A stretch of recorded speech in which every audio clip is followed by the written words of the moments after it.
ہیں کہ میسور کی دوسری لڑائی 1780 تا 1784 کے زمانے میں نواب حیدر علی کے خلاف سازشیں فری میسن لاجز میں تیار ہوتی تھیں۔ ایسے ہی شیر میسور ٹیپو سلطان کی برطانوی سامراج کے خلاف میسور کی سن 1799 کی جنگ میں نظام آف حیدرآباد کی افواج کی کمان جس انگریز جنرل آرتھر ولزلے کے پاس تھی وہ فری میسن تھا اور لارڈ ولزلے گورنر جنرل کا چھوٹا بھائی تھا۔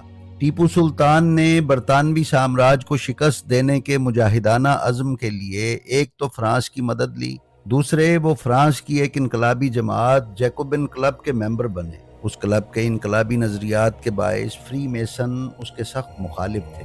ایسا معلوم ہوتا ہے کہ فرانسیسی گرینڈ اورینٹ ٹیپو سلطان کو شکست دلوانے میں پوری دلچسپی رکھتی تھی۔ بر صغیر کے استعمار مخالف ان سپوتوں کی شہادت کے بعد صہیونی نیٹ ورک کے